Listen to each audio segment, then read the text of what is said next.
Kat Timpf. I'm in for Greg on this special edition of Gutfeld. We're going to start with some jokes.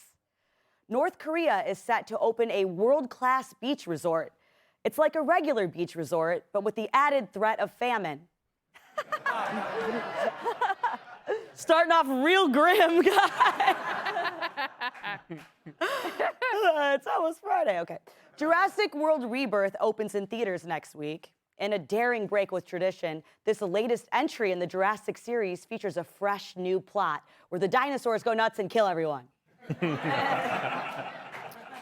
Sad news. Edward Corestein, aka Big Balls, has resigned from the federal government.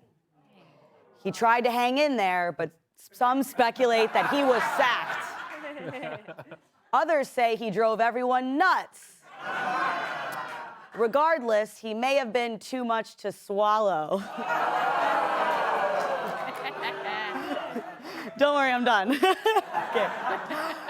Disgraced former New York Representative Anthony Weiner is likely to lose a local Democratic primary. Political analysts say he should have done more outreach to people old enough to vote. A new steakhouse coming to Disney World says they'll have an upscale dress code. It's so strict, even Donald Duck will have to wear pants. That's cute. That's cute. Illinois Governor J.B. Pritzker has announced he'll seek a third term. Great news, said this man.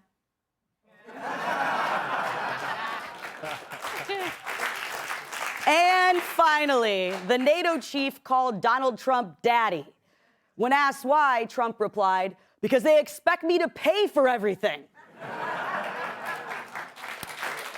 Thank you. Thank you.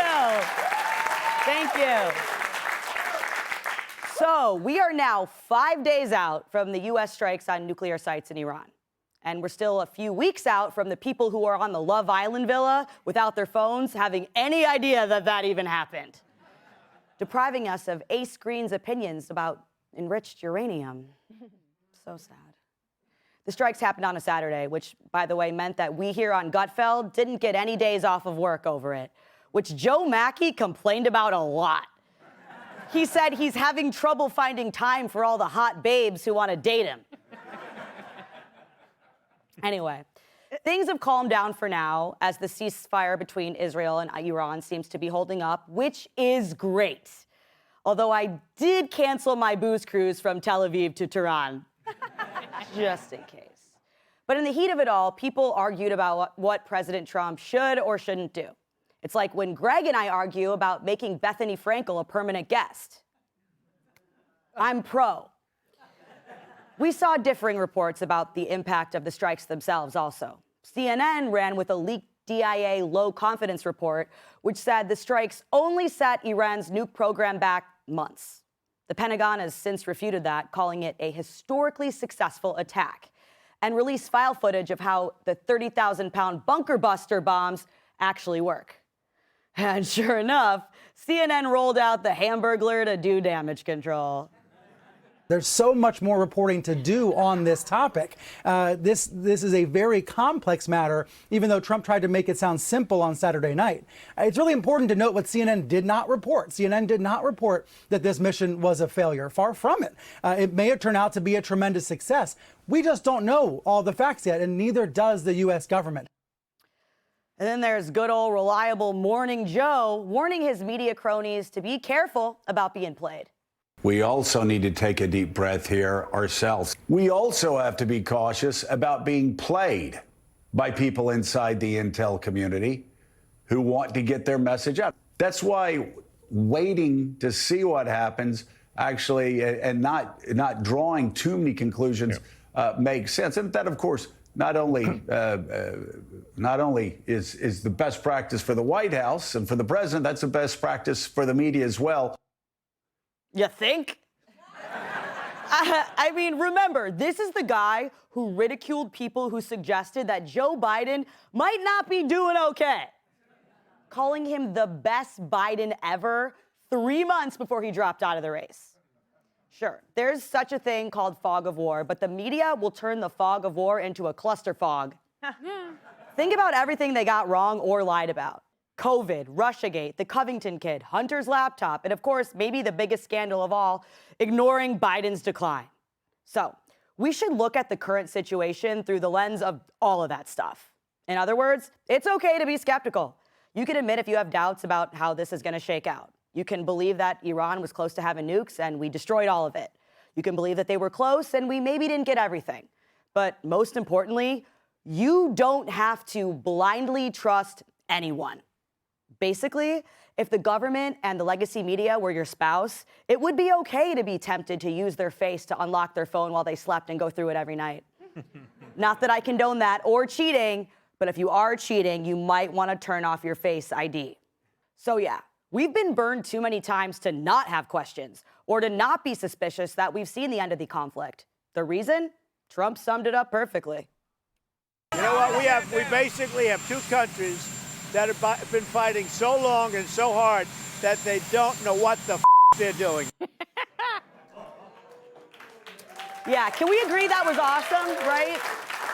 He is right, okay? And if this has been going on forever and they don't know what the F they're doing, we should be skeptical of anyone who says they have it all figured out. It's like playing Twister naked. The old rules don't apply. Look, in this case, you have to be able to tolerate different opinions because the stakes are so high. The ultimate goal is the same, a safer America. That's by far the most critical piece in all of this, no matter whether you think the strikes were a good move or not. And most people who oppose intervention don't oppose it because they want Iran to get a nuke and then use it on us. Even the kinkiest of people don't want to be punished that bad. So, if someone has a different opinion than you, that doesn't mean that they don't want the same thing that you want. Most people want peace and freedom and safety and stability. And unpopular opinions can play a role in getting us there. Without them, all that's left is groupthink. Without challenging groupthink, we never would have even been a country. We wouldn't have next Friday off, and most of us would have British accents. We'd also have no reason to get drunk and blow our fingers off. Shout out to Stumpy Carl. I'll never forget you, brother. Think about it. It was probably pretty hard to be the first dude to be like, hey, you know what? These taxes are insane. I want to be free from the British. Let's dump all their tea into the harbor, which, by the way, was like such a Boston thing to do. Dump the tea now so generations later can drink Dunkin'. But if social media had been around in 1773, the dude who had that idea might have been too afraid of being recorded, posted, and canceled to have ever expressed it. The freedom to express unpopular opinions is also how we got anti-war voices on the right in the first place, which is something we probably thought we'd never see, just a few decades ago especially.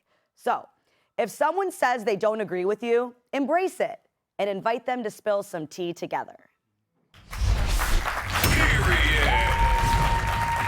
Let's welcome tonight's guest. He took Greg Speedo shopping before his vacation. Host of The Guy Benson Show, Guy Benson. The G in her name is the only part of her that's silent. Outnumbered co-host Emily Campagno. He's just glad Greg is gone. Host of One Nation and Fox and Friends, Brian Kilmeade. And she's probably the only one here who's met the Gin Blossoms. Host of the Kennedy Saves the World podcast, Kennedy. Kennedy, I feel like it's normal to be skeptical. You'd have a lot of reasons to be skeptical of the government or the media, especially when it comes to war, but a lot of stuff because of how much we've been lied to. Yes, I mean, what you put together a great list of things, and it's always such an important reminder to show people how the government has completely hoodwinked us.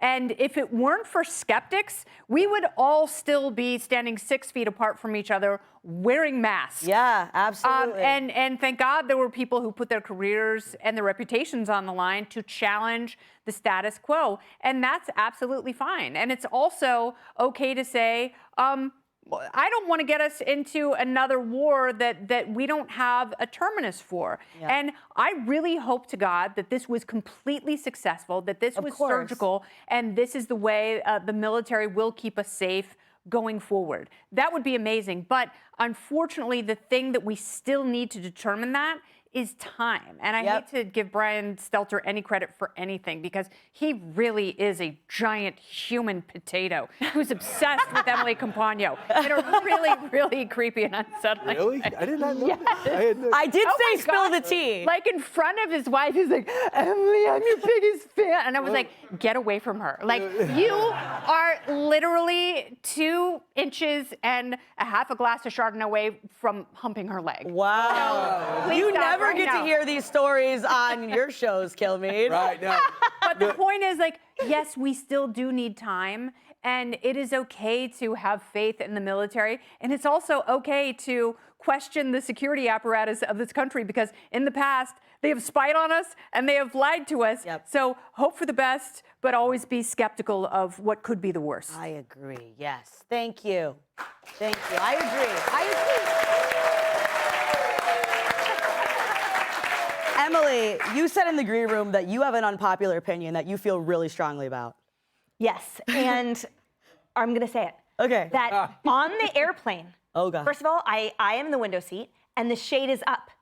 The shade remains up. I don't care what time of day it is, No. especially during the day. You know why? monster! So I can see out. I have to be able to look out the window. That's the whole point. Literally, and by the way, the symbol, if I am sleeping and I have an eye mask on my face while I'm sleeping in the window seat with the shade up, that is not an invitation for someone to reach over and shut the shade, which has happened to me before, because when I wake up, I'm like, the whole point is the mask is the shade. The actual shade I need to see out. So you sit on the plane with the window open and a mask on your own face. Totally. Because it's otherwise like a floating coffin. I have to be able to see out. Everyone who has no cares in the world when the whole thing is dark and you're just like in a submarine, that to me is the most frightening experience ever. Shade up unequivocally, and that's why I get the window seat. And if anyone asks, can you please shut it? I say no. Guess what? Wow. No. How about no? Whoa. Maybe a little. Whoa. Very unpopular, I'm in a room full of monsters. Resist. Guy, do you have one? Yeah, so first of all, you disgust me.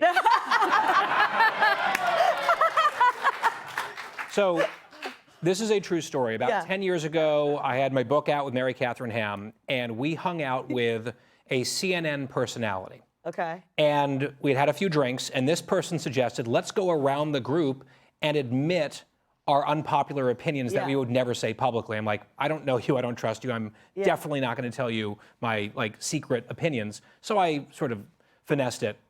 We went around the circle, and this person went last, and kind of looks around furtively, and then says, I watch your network way more than my own network. And I immediately go, Wolf Blitzer, how dare you? no, I shot right back immediately, yeah, so does the whole country. Right? So that is a popular Nailed it. opinion, actually. Yeah. And it was, I will say, for the record, it was not Stelter. Yeah. It is, and also it's just the production value alone. I mean, He just watches Emily's reels on Instagram. That's all he watches. tell me, you can share an unpopular opinion, or you can talk about war and bombs. I choose war and bombs. Thank you. So I would say that I'm going to take a little bit what you were saying. You know, you're a right to question, you're right to do this, and you can have all the questions you want, and you could want for the best. Couple of things. When it comes to Iran, the nuclear weapons are part of it, probably the most serious. But for 46 years, they've been trying to say, we hate you, we will kill you whenever we see you. And 600 during Iraq, the hostages in 1979, they really haven't stopped. This is the first time we say we're getting tired of it. And by the way, we happen to have the bigger military and the better intelligence. What I think the other thing is, it's underappreciated, but to build on the CNN point, is the story. You can say a legitimate intelligence service, by looking at pictures, nobody on the ground, said that nothing was really hurt, even though they can't see 600 feet in the ground, and the centrifuges are fine. That's fine, if you want to say it, but you should also be honest and say it's under low confidence, and this is the first take. But instead, for CNN, where Brian Stelter used to work, does he still work there? He was hired back. Early U.S. intelligence suggests strikes on Iran did not destroy the nuclear sites. And then the whole thing is about how hard they worked and what they did and how it was totally ineffective. And it was just like the Trump derangement syndrome through the intelligence. And everyone who says that Donald Trump is paranoid and he fired too many people and he keeps his circle too small, this is why. Because the minute it gets big, they go out of their way to whatever he does, find a way to undermine him. And then he spends a whole day trying to say that this is not the gold standard. I've got to say that was a well thought out answer, but someone's probably just going to clip you saying, I choose war and bombs. And put I know. Thank you. All right. All right. Before we go, come see me in Nebraska, July 12th and 13th. That is the only show I booked before I was diagnosed with cancer and my world turned upside down. So there's more to come soon, though. But right now, it's just Nebraska, baby. So I'm going to really go all out in Nebraska. We're going to have a great time, Nebraska. Get tickets now at therealkattimpf.com while they last. Hey, Sean Hannity here. Hey, click here to subscribe to Fox News YouTube page and catch our hottest interviews and most compelling analysis. You will not get it anywhere else.